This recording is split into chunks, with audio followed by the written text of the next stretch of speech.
Réalisé en 1974 sur le Mzab, ce film constitue une photographie de ce qu'était ce débat permanent dans cette société très conservatrice, le débat permanent entre le respect de la tradition et l'ouverture au monde moderne. À l'époque, il y avait encore des pères blancs au Mzab. Ils étaient installés là depuis la fin du siècle dernier. Ils n'y sont plus. Aujourd'hui, la télévision est là. Gardaïa est devenue une véritable mégapole avec une zone industrielle.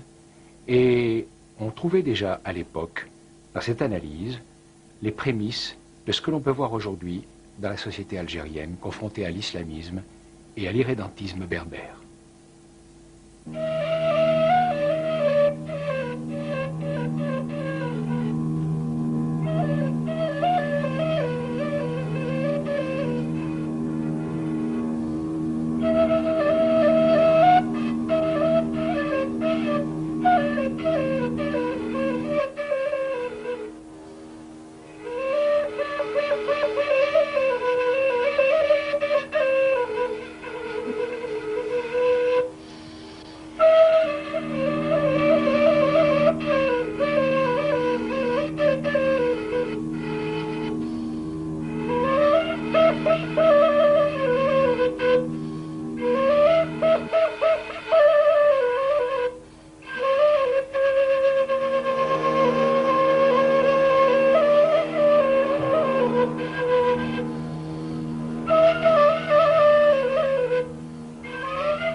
Oscar Gardaïa vous appelle sur 119.7.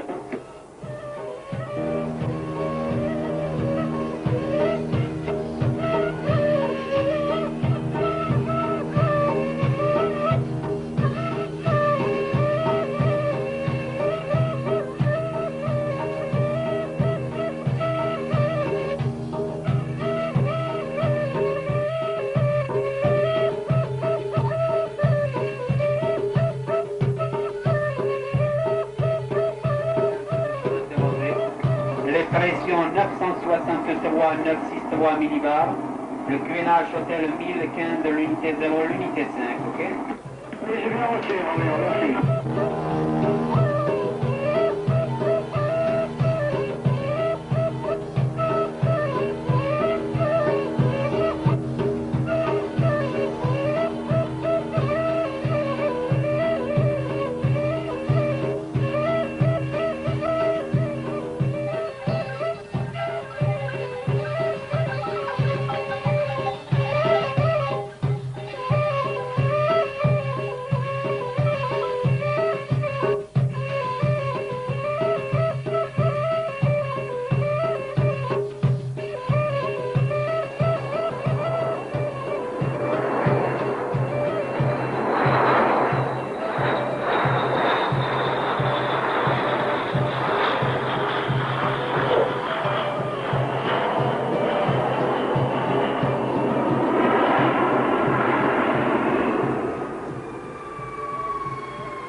Quand je suis arrivé en 1930, février 1932,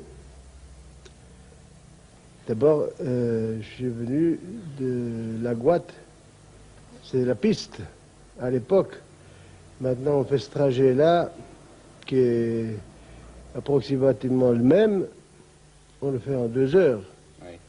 Et je suis parti de la Guatte, je m'en souviens très bien, il pleuvait à la Guatte. À 7 heures du matin, et on s'est arrêté en route à Tilqemt et à Berian. peut-être dans les deux endroits ensemble, mettons même pas une demi-heure, hein, juste le temps de prendre un café, quoi. Ouais. Et pour arriver ici à Gardaïa à 5h30 du soir, 17h30. C'était une piste. C'était la piste à l'époque, il fallait voir. C'était la piste qui avait été tracée autrefois par ce qu'on appelait la patache. Parce qu'il y avait un service régulier que je n'ai pas connu, moi. J'ai connu encore les postes où il y en avait plusieurs entre Gardaïa et la Gouatte. Et alors il y avait les relais, là, il fallait changer de chevaux. Ils ne pouvaient pas faire des distances pareilles. Alors il y avait trois ou quatre. Il y avait en partant de la Gouatte, vous aviez Boutrekfil, vous aviez Nili, Tilqamt, El Kibch, Barrian, Ouriglou, 6, et enfin Gardaïa. Mais Gardaïa n'avait pas cette étendue, alors à l'époque c'était... Ah, c'était beaucoup plus petit. Et puis, alors, ce qui frappe maintenant, c'est que ouais, ces 5 villes du Mzab, il y en a 7 en réalité, oui, mais 7, les Guerrara et Berrian sont à l'extérieur. Guerrara est à 100 km. C'était la piste, maintenant c'est relié par une route goudronnée aussi, mais autrefois, on est allé par une piste. C'était le désert entre chaque ville, hein. Déjà entre Gardaïa et Benizgen, il y avait du sable et puis rien du tout, quoi. Il n'y avait pas de construction comme ça. Il n'y avait absolument rien, désert, quoi. Et la plus rapprochée, Melika, il y avait l'Oued qui passait là, tout près. Et là aussi, c'était du sable, des rochers un peu. Bounoura, alors là, c'était du rocher pur. C'était complètement... Il n'y avait pas une habitation, absolument rien. En quelle année le courant est arrivé? En 36.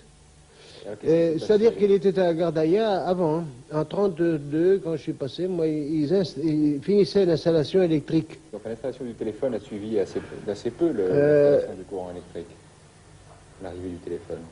Le téléphone, attendez, c'est la même année, je crois qu'on a déjà eu. Mais alors. Il me semble qu'il s'était produit il y avait eu une réaction chez certains. Ah, attendez, d'abord pour l'électricité, ben à ce moment-là, c'était déclaré nageuse, quoi. Ils n'en voulaient pas. Et pour l'eau, la même chose, le puits artésien en 36. Et ils ne voulaient pas de cette eau-là parce que il y avait des choses qu'ils ne comprenaient pas, personne ne sait ce qu'il y a dans le sous-sol, alors c'était pour eux, ça les choquait un peu, quoi. Et finalement, ils ont tous pris. Et pour le téléphone, alors? C'est la même chose aussi. Et la voix qui part comme ça dans tous les sens, ça les dépassait, quoi. C'est un peu...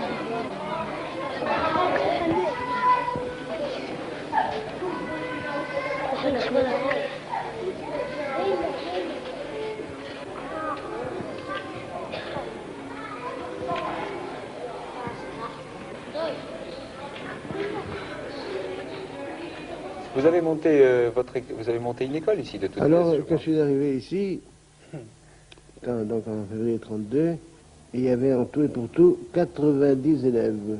Impossible d'en loger un de plus. Alors, quand j'ai vu ça, moi j'ai dit, comment ces inscriptions, on ne peut pas les prendre, on inscrit, et on ne peut pas prendre des élèves, ça ne va plus. Alors je dis à Monseigneur Noué, en riant, il faut que ça tombe, cette école-là, elle ne peut plus rester comme ça. Ou bien moi, je m'en vais ailleurs. Je ne peux pas faire l'école dans des conditions pareilles. À rien. Alors il me dit, mais comment...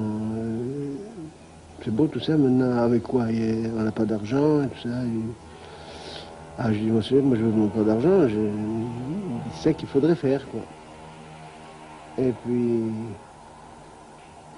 par quel hasard, il y avait ici un bottin commercial de 31, je crois, 30 ou 31, je ne sais plus. Moi j'ai dit, tiens, je vais essayer, je vais tourner une lettre circulaire, pas trop mal, puisque c'est même le bien des élèves, de la population ici. Ils demandent à ce que leurs enfants soient instruits et viennent en classe. Mais il n'y a pas de place, il n'y a pas de place. Alors, il faut faire une école nouvelle. Il n'y avait pas de cours de création non plus, c'était un petit coin de rien du tout. Ça suffisait pour 90 élèves, quoi. Il y a un ministre, je crois, qui vous a répondu, là, en particulier. Ah oui, c'est Max Régnier, à l'époque. D'abord, c'est son secrétaire qui, lui, a envoyé une petite somme, 3000 francs. Et avec cette petite phrase, tout le monde sait qu'au désert, il n'y a que du sable et des cailloux. Moi, ça m'a fait rire un peu. Parce qu'il faut dire qu'on ne voyait jamais personne. Hein. On ne voyait jamais personne du ministère. Enfin, même le gouvernement général d'Algérie, c'est rare qu'il venait descendre jusqu'ici. Qu'est-ce que vous avez fait alors? Quelle était votre réaction? Ah ben moi j'ai remercié d'abord. J'ai remercié. Mais quand même j'ai dit, il y a un peu plus que ça. Alors je lui ai envoyé toute une documentation, des statistiques, des chiffres, quoi. Des photos, beaucoup de photos. Je faisais énormément de photos à l'époque. J'ai envoyé des photos. Puis voilà, je vous remercie de votre argent. Oui, parce qu'il me disait, il appelait ça, nous sommes heureux de vous envoyer notre bol. Je l'ai remercié. 3000 francs, ça représentait pas mal de journées de travail quand même, hein, c'est à l'époque. Alors seulement je dis, voilà, de fait, dans notre Sahara, il y a beaucoup de sable, beaucoup de cailloux, mais il y a tout de même autre chose. Et veuillez vous en rendre compte par cette documentation que je me permets de vous envoyer. Ah. Et la suite? Alors j'ai reçu une deuxième lettre, mais cette fois-ci c'était toujours République française, ministère de l'Intérieur, le ministre. Ah, c'est Max Régnier qui a envoyé encore 3000 francs. Et alors lui, il disait, je suis heureux de vous envoyer mon obol personnel. Ouais. Ah, c'est déjà un autre ton. Et puis il me remerciait surtout, il dit, je vous remercie surtout de la documentation que vous avez bien voulu m'envoyer. Et elle a été pour moi une véritable révélation. Et elle a fait le tour des ministères. Il ne connaissait pas. On ne voyait jamais personne ici. Aujourd'hui, le MZAB a bien changé. La découverte du pétrole et surtout l'indépendance de l'Algérie en 1962 ont apporté une quantité de changements, dont l'un des plus importants est la scolarisation des filles mozabites. Limitée autrefois à l'enseignement de la tradition et surtout du Coran, dont la lettre et l'esprit constituent le ciment de la société mozabite, la scolarisation, vigoureuse depuis 1962, ouvre peu à peu la femme mozabite au monde moderne.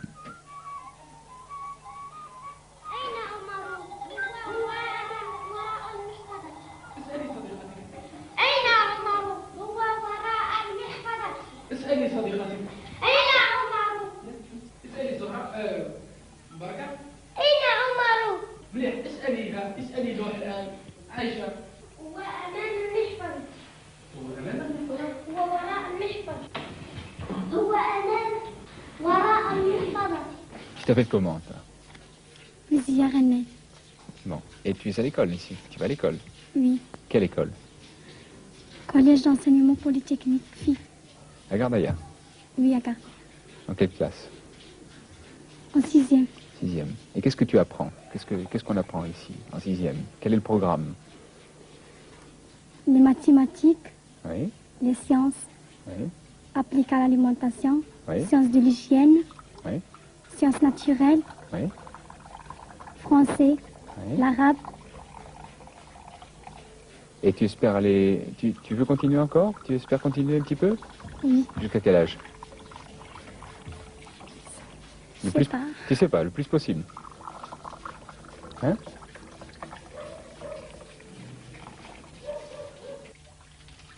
Ça va jusqu'à quel niveau d'études Ah là, oui, vous touchez un point crucial. Ça va jusqu'au CEP ou à l'entrée en sixième. Ouais. Et après? Et après, très peu ont le courage de laisser leur fille continuer. En général, on se contente de l'enseignement primaire, c'est-à-dire que la fille sache lire, écrire en arabe, bien entendu dans la langue nationale, en français, Oui. calculer, plus quelques notions peut-être de couture Oui. et de tricot, dans la mesure où les enseignantes sont animatrices culturelles. Mais il y a certaines femmes, enfin, je crois savoir qu'il y a certaines femmes qui sont arrivées à un niveau assez élevé. Enfin, À Benisgen, oui? Non? pas à l'école. Nous n'avons qu'une école primaire. Ouais. Les premiers succès aux examens datent de l'année dernière où nous avons eu les premières admissions en sixième et au CEP. Est-ce qu'il y a des étudiantes, alors, enfin des filles qui continuent, même si c'est Pas rare, à Benisgen même. à Alger, elles continuent à Alger alors? Ah oui, à l'extérieur, oui. Oui. Et jusqu'à quel niveau d'études? Est-ce que vous, Eh bien, vous pouvez citer des cas des cas, moi, de niveau d'études relativement élevé? relativement élevés, oui, jusqu'à la fin des études moyennes, quoi, jusqu'au BEM. Mhm. Certaines dont les parents sont installés dans le nord continuent jusqu'au bac. Il y a même 2 ou 3 licenciés, Mhm. des filles de Benisgen toujours. Et toi, tu as déjà un projet pour avoir un métier? Oui, Et quel métier? faire de la comptabilité. Dans le nord, dans le Tel ou ici, au Mzab? Est-ce que tu comptes rester ici au pays? Oui. Longtemps? Tu comptes te marier ici? Inch'Allah?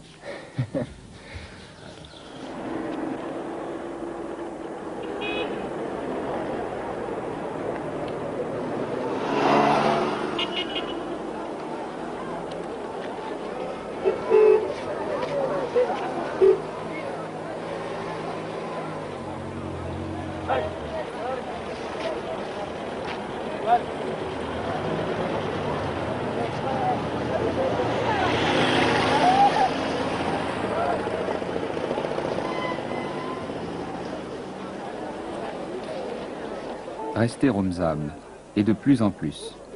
Tel est le mouvement, et tel est le souhait de beaucoup des habitants de la vallée.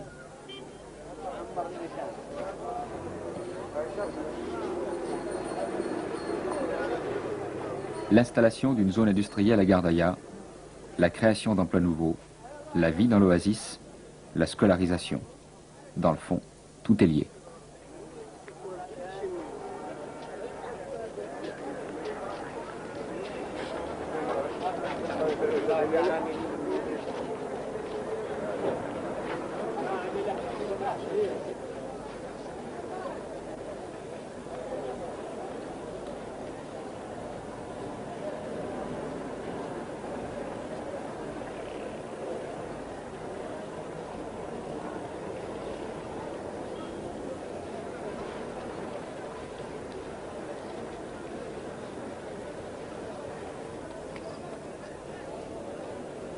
Je pense que si j'ai à me marier, moi étant étudiant, je pense que c'est très très difficile pour moi de me marier avec une fille, hein, qui n'a pas fait d'études du tout. Tu vois ce que je veux dire, quoi. D'études, je veux dire, de scolarisation, De scolarisation, autre que l'école coranique. Voilà. Ça dépend ce que tu entends par école coranique. Parce que l'école coranique, c'est très large. Disons l'étude simplement du Coran et de la tradition. Hein. Ah non, non, non, ça je n'accepterai pas. Alors qu'autrefois... Autrefois, oui. Autrefois, c'est ce qu'on faisait. Oui, Ouais. Autrefois, c'est-à-dire jusqu'à quelle époque à peu près? Jusqu'à maintenant. l'indépendance. Jusqu'à maintenant. Jusqu'à On peut pas l'indépendance. dire qu'il y a une époque, on a- parce que ça dépend des individus. Ouais. Chaque fois qu'un individu atteint un degré d'éducation, un degré d'évolution, il change automatiquement. Il n'est pas à une date limite. Oui, mais avant l'indépendance, Oui. il n'y avait pas, disons, pratiquement pas de filles qui Je allaient pense à la que- médersa. Je pense qu'il faut Alors, les filles étaient éduquées par des femmes. Mhm. Par des femmes. Alors les femmes leur apprenaient le Coran, la prière, comme vous l'avez dit tout à l'heure, juste les traditions. Oui. Mais après 62, c'est-à-dire après l'indépendance, disons, ça rentre dans le contexte algérien, Oui. alors la fille est rentrée à la médersa. Donc elle est enseignée par des hommes. Elle est enseignée par des hommes. Alors elle apprend un tas de choses. Elle n'apprend pas juste le Coran, ni les traditions, mais elle apprend aussi, disons, la grammaire, comment parler l'arabe, disons, les analyses, et puis des travaux, comment faire comment tisser, la couture, la broderie. Disons, en quelque sorte, c'est une sorte de formation professionnelle pour la fille. Automatiquement, le mari qui a reçu une formation universitaire, qui a vécu dans un milieu tout à fait différent des traditions dans lesquelles il est né, la question ne se pose pas, il est obligé qu'il trouve une femme qui soit, comment dirais-je, qui a au moins un minimum d'instruction. Ce minimum d'instruction, pour moi, ce n'est pas l'éducation morale seulement. C'est pas seulement l'éducation... C'est aussi lire les instructions sur les machines à laver, sur les cuisinières, les modes d'emploi de... Pour arriver à ça, l'école coranique telle qu'il est conçue actuellement, mais telle qu'il était conçu parce qu'actuellement il y a un progrès, une évolution, n'est plus compatible avec cette exigence de la vie moderne. Alors c'est là que se pose le problème. Le problème se pose, c'est un choix. Il faut faire un choix. Est-ce qu'il faut scolariser la fille mozabite pour qu'elle soit, pour répondre aux exigences de la vie moderne, telles que les souhaite le mari, ou bien il faut la laisser, comment dirais-je, je dirais pas à côté, mais plutôt la conserver pour sauver, pour conserver les traditions. Justement, je pense que tu entres... Mais est-ce que les deux choses ne sont pas incompatibles, peut-être? Justement. C'est ça le problème, justement, c'est à discuter. Tu es en train de poser un problème encore plus grave, à savoir, tu es en train de demander en même temps la conservation de la société mozabite, et en même temps d'évoluer vers une autre éducation, vers une autre instruction. C'est une demande que je formule. C'est une question que je me pose. C'est un choix, c'est-à-dire je me pose un choix. Est-ce faut-il choisir la conservation des traditions telles qu'on les a héritées de nos ancêtres, ou bien faut-il au contraire évoluer et suivre le cours de la vie moderne? Je pense qu'en réfléchissant, on peut avoir les deux. Le problème de la scolarisation de mes filles, je n'ai peut-être pas pensé, mais j'ai carrément suivi le cours, c'est-à-dire du besoin, l'impératif du besoin de cette scolarisation. En ce qui concerne les garçons, la scolarisation a été poussée jusqu'à un certain niveau où, moi personnellement, je ne voudrais pas que ce stade de scolarisation soit dépassé.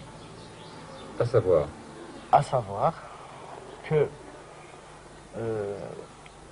j'ai vu que des gens qui ont laissé leurs enfants pousser leur scolarisation. Leurs garçons? Leurs garçons, je parle toujours des garçons. Oui. La scolarisation de leurs garçons, ils en étaient déçus en fin de compte. C'est-à-dire que ces enfants ont changé de fond en comble leur pensée envers Dieu d'abord, puis la société.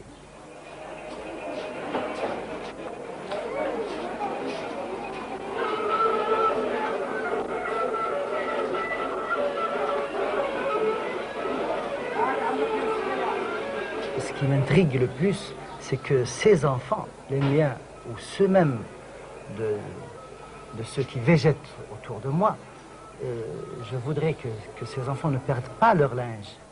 C'est-à-dire, il peut devenir un technicien haut classé, haut fini, mais je ne voudrais pas qu'il m'importe par le biais de l'enseignement, par le biais de l'enseignement supérieur, des germes